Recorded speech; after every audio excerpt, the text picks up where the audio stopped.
Hello, siblings! Welcome back to the studio. Have you ever found it difficult to find the words to express how you're feeling? Sometimes I get so anxious I lose my voice. Will art making be a good coping skill for me? Maybe art therapy would be helpful for you. Do you ever find that your words are misunderstood or misinterpreted, causing anguish and annoyance? I'm just an honest dragon, and it's not my fault if people can't handle the truth. But I'm willing to listen about art therapy. Art therapy may be helpful for you, but forgive me for my enthusiasm in trying to help. Using art as a coping skill may be something that you can do today to manifest a feeling of accomplishment. In my experience as an art therapist, I often hear that people are very hard on themselves and struggle with negative thoughts. They don't ever get a break. Addiction to technology and apps may be stealing your life's vital energy and perpetuating a doom and gloom cycle. But I believe using art as a coping skill may be able to help you find a little bit more comfort and ease. For today's demonstration, we'll be using an example from my book, The Art Therapy Guide to Coping Skills. These are like adult coloring pages that I developed while working at an inpatient psychiatric hospital. It helps people engage in the therapeutic nature of art making immediately. Oh, I want to follow along very much. Where can I find that worksheet? You can find the Art Therapy Guide to Coping Skills workbook on my website. There's a link in the description. Okay, siblings, so now we're going to do a little experiment with art materials. All I ask is that you are safe, you are kind, and you just find a material that's really easy to use. If you don't draw, you don't have to draw anything. But you could use a pencil or a pen, crayons, oil pastels, chalk pastels, or just whatever you have laying around. Alright, come on over here, we'll check it out. So I hope you found a piece of paper or printed out one of these worksheets here. This one says, "What am I supposed to do in art therapy?" You can expect a safe place to explore art materials and your relationship to them. Slow down and focus on yourself. Over here you can blend oil and blend chalk. So the first thing I'm going to do is find a chalk pastel. I know that chalk pastel has its own unique sensations. So I'm going to press down and see what it does.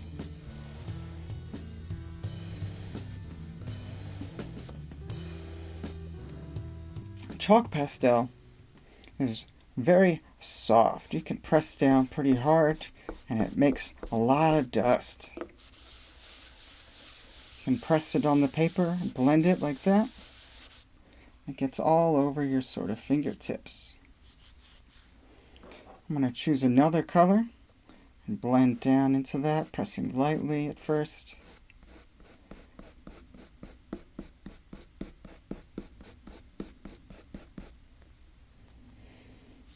Noticing what that sounds like.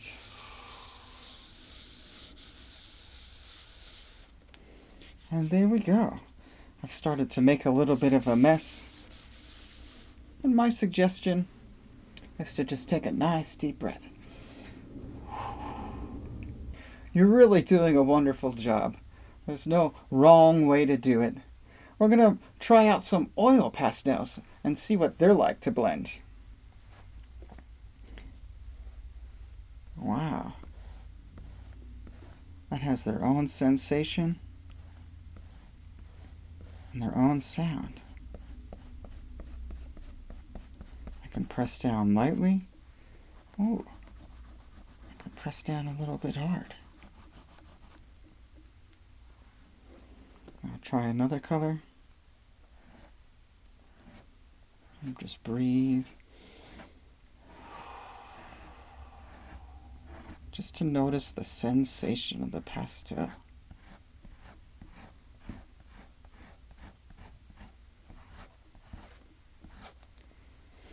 You may notice some of the white of the page going through, and you can use your fingers to blend it a little bit. Or just to use another color to press down a little bit harder. Ooh, it's very satisfying to fill in.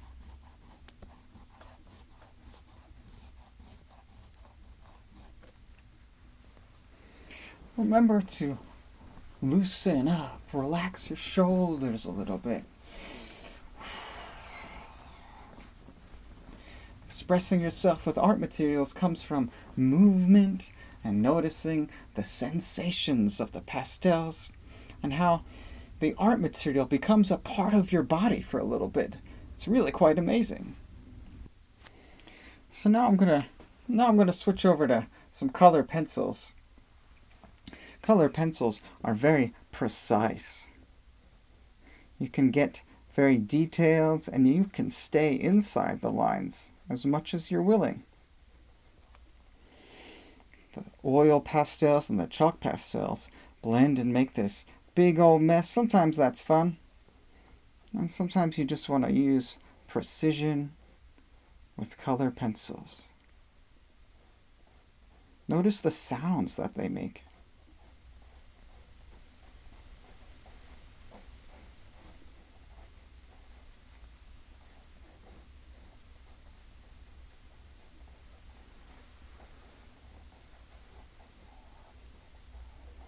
And just breathe from start to finish. Noticing that sensation of breathing. Sometimes when I'm coloring, I start pressing down so hard that my whole body clenches up. Notice the point pressing on the paper, becoming a part of your hand.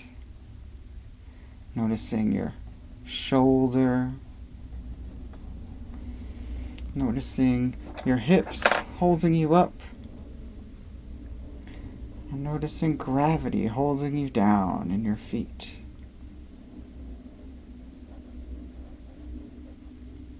That's right. However you want to do it is okay. Sometimes I feel like I'm getting a little too precious and I'm just being too careful. So I just want to go ahead and mess it up a little bit. Be a little rebellious, get outside of the lines. It's okay. There are no rules here. As long as you're safe and you're being kind to yourself, your art can look like whatever you want it to. Art therapy is a mental health profession, and this is just an overview, so please check the links below, and that will give you a more detailed breakdown of things. I can explain to you briefly what it takes to become an art therapist. First, you would need a bachelor's degree in art or psychology. Then, you would qualify for a master's degree, where you learn art therapy techniques, and your teachers would guide you during your first attempts at meeting the needs of the population you'd like to work with. This is a type of clinical training, like a nurse or a doctor, that requires supervision.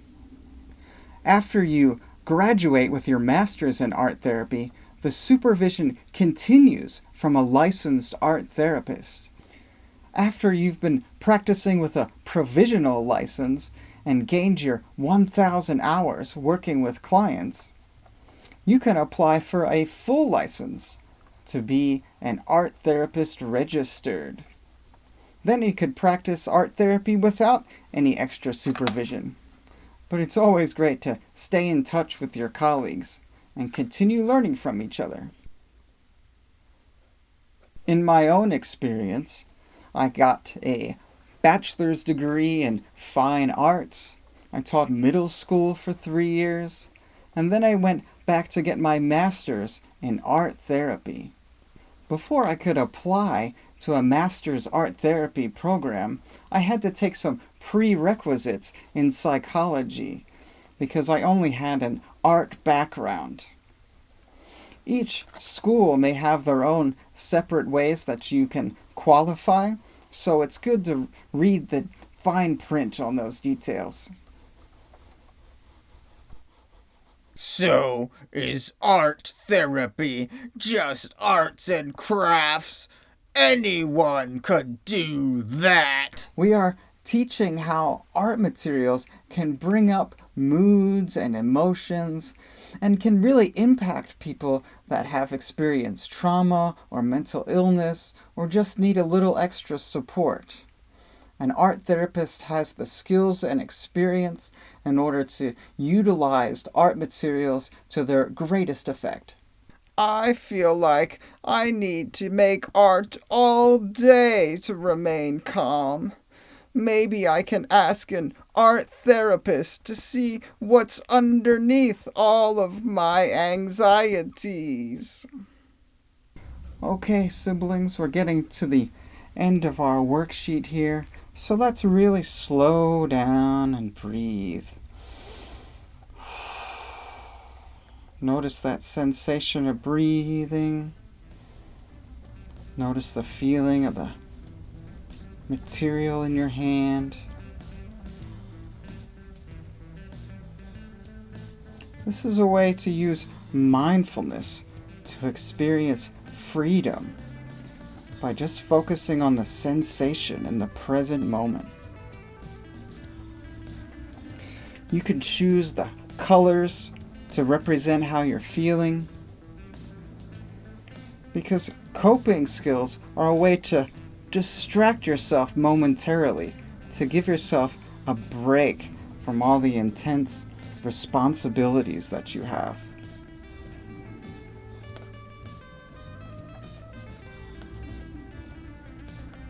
So offer yourself some peace and some kindness, because focusing on yourself is not selfish, but a way to fill your own cup so you can help others more effectively.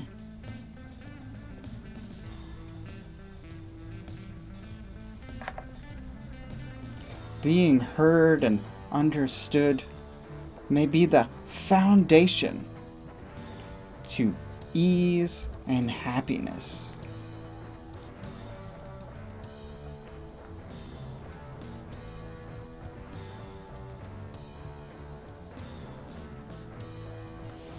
Just using your fingers, making a little bit of a mess, going outside of the lines. Just knowing all will be okay. Art therapy can teach me a lot about being vulnerable and expressing myself. Well, it's not for me. But what's most important is that we got to slow down and just experience the sensation of art materials while giving ourselves a safe space to create without judgment. I feel more calm and relaxed. I'm still not a good artist, but I had fun. I feel a little bit more lighter, a little bit more relaxed, and I feel like I've equip myself with some patience so that I can allow solutions and positivity to come through a little bit easier. I am Jason Blaze. I'm a licensed counselor and art therapist. And why don't you hit that subscribe button so I can continue sharing with you more about art therapy coping skills, some of my personal art about the worry nets, a mindfulness experience, and allowing yourself just to have this time to relax and take a break and express yourself. So why don't you write a comment about how creative expression makes you feel? And until next time, I'll see you later.